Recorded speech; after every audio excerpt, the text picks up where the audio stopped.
Hello, Dmitry's here. Let's talk about risk-taking. What comes to mind? Riding a motorcycle at 200 miles per hour without wearing a helmet? Not that the helmet would help at the speed. Sometimes I wonder what the potential reward could be that would commensurate with the risk involved. There must be some in the mind of the daredevil, of course, because I personally believe that the risk of the law of risk of the law of risk and reward is never broken. It's a principle that simply states that the potential reward is directly proportional to the risk involved. The higher the risk, the higher the potential reward. And of course, the scale of the potential adverse outcome. In order for the risk-reward law to work, the risk must be real. You can certainly hope or have inner faith that you'll be the one reaping the reward, but the downside must be real. Something undesirable must happen to someone else if it doesn't happen to you personally. For example, when people take a pill or undergo a medical procedure that involves risks, they assume or hope that the adverse outcome won't happen to them.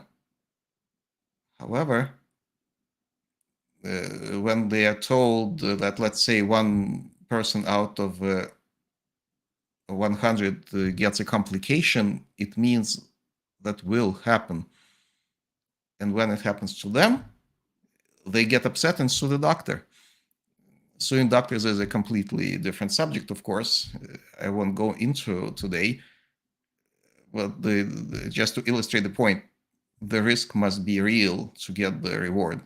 Otherwise, it's not a real risk, and you'll be just fooling yourself, expecting great things to come. You can't cheat the risk and reward law. And with that in mind, let's talk about the risks and rewards that we face in daily life, and they don't involve physical harm and other extremes. Let's start with an obvious example: starting a business. This is often considered risky, although I'd say it's an oversimplification. If someone uses some dumb piece of statistic to say that 9 out of 10 businesses fail and then uses it as a reason to never attempt a business, that may not be true. We don't know all the details about those who failed, how well prepared they were, etc. But that's for another video. So the risks of starting a business, it's not just the money, it's the time, effort, and the pain of potential disappointment. But if it works out, the rewards are certainly higher in many respects compared to being an employee. And by the way, I'm not saying everybody should start or not start a business. It all depends on your values and goals and priorities. I'm just talking about risk and reward. Let's say you want to have a predictable life and a stable way to pay your bills, and you value that more than anything else, so you can focus on other things in life. Then you can take a different risk being an employee. It can be risky because you put a major source of your security in the hands of someone else, your employer, but you may gain the reward in some other way. For example, going back to school to change your career or pursue your favorite hobby. So, what are the other potential risks that don't involve having your head ripped off? Plenty. Experiencing some degree of emotional discomfort, for example. As one cliche says, stepping out of your comfort zone. Or in other words, overcoming your fears. Too afraid to ask for a promotion? Then don't be surprised when someone else gets that corner office. And let's be clear, all you would be risking is your own discomfort, your fear of your damaged sense of self-worth if you get rejected. Chances that your boss will get mad and fire you on the spot are slim to none. The worst case scenario, they'll just tell you no, and perhaps the reasons for that no you don't want to hear. And of course, how can we forget the dating scene? That's a classic one, so obvious and overused. I don't want to even spend too much time on it. And you know how that goes if you don't risk asking someone else out and risking rejection, yada, yada, yada. But just because it's obvious, it doesn't mean it's not true. Now, what's the attitude, philosophy, and behavior that's the opposite of risk taking? Of course, it's playing it safe. And I don't want to spend more time today on the platitudes such as the risk and reward of asking someone out on a date. I want to try to go a bit deeper. Do you know someone who prefers to stay in the shadows, pulling all the strings, preferring to be in an advisory role, but avoiding being on the front line, so to speak? Of course, someone may be perfectly suited for that role as an advisor and find meaning and fulfillment there, never wishing for anything more. However, many are just playing it safe. How can you tell? One way to tell is they feel underappreciated, which they let you know in some way or another. Take spouses, for example, those who choose the role of kingmakers and fixers, or queen makers, to be fair to everyone. Of course, there are different reasons and circumstances, and still, it just happens too often. One partner lives vicariously through another. And I'm not talking about staying home to raise kids. There are situations where one partner does a lot of professional work for another without ever getting a credit. Sometimes book authors credit their wives for being the editors and typists. In reality, it's the wife who wrote the whole book or the whole PhD thesis. Ultimately, that can lead to disappointment, to put it mildly, when one person gets all the glory and the other goes into oblivion. That can certainly be upsetting. I've heard the term wounded helper syndrome or something similar. Not to be confused, by the way, with wounded healer, which is from Carl Jung's psychoanalysis.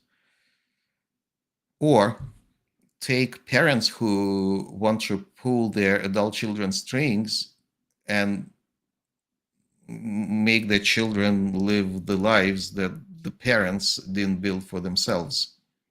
So I've seen parents who wanted to play it safe in their own lives, so as a result, they didn't achieve what they could have achieved, their careers, personal life, social life, in other words, their full potential. And then they end up not respecting the boundaries and sticking their noses into their children's affairs. Then those parents get upset that their grown kids don't come to them for advice. But then what's the point if those parents chose to live their lives under a rock and have no way of forming an independent opinion? So the takeaway from this is that if you choose to always play it safe, you'll end up being irrelevant. Life will go on without you, leaving you behind. Your own kids won't take you seriously, no matter how entitled you may feel to stick your nose into their lives or bug them with your unsolicited advice. And one more thing, career choice. People pick careers for many reasons. Some of those reasons are to play it safe in some way. A boring career, but guaranteed food on the table.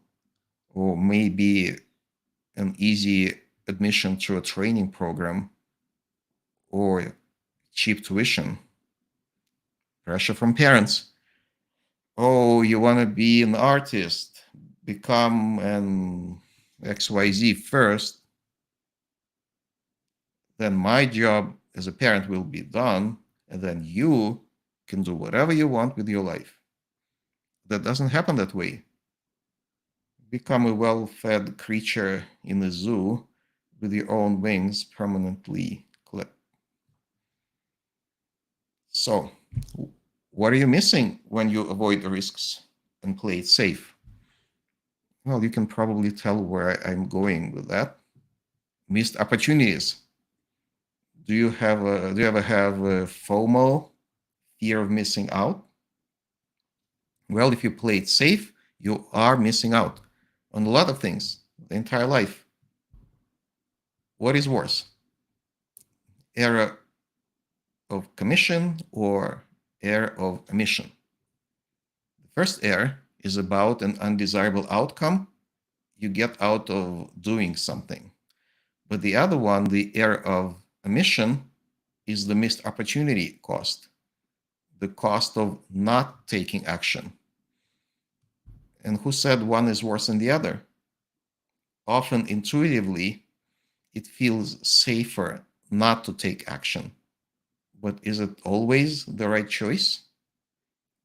If you're being chased by an angry bear, do you freeze or run? So, to wrap this up, is there a way to avoid the risks if you still want the rewards? I don't think so. As I said, I think the risk and reward law is a fundamental principle of nature, just like the market. If you want something highly desirable by many, you've got to pay for it or take a higher risk, which is a price in and by itself. And the risk must be real. You can't cheat it, although you can gain a better understanding of what the risks are and how to handle the situation if you just end up on the dark side of risk taking. Often asking yourself a simple question, what the worst that can happen, all of a sudden gives you more self-confidence and the realization that you can handle it. So, and with that, you can move forward with your plan. Also, working with a coach can help you bring clarity to your goals, build contingency plans, and most importantly, reduce fear. While you cannot eliminate the risk if you want the reward, otherwise you would be breaking the unbreakable law of risk and reward, you can still reduce the fear, stop obsessing about failure, and stop visualizing those failure scenarios instead of the desirable reward. Because if you focus on the failure, you'll become a statistic and someone else will reap the reward. The risk and reward law will still hold up. And that's it. Leave your comments, like and subscribe, and share on YouTube and Facebook. And I'll see you next week.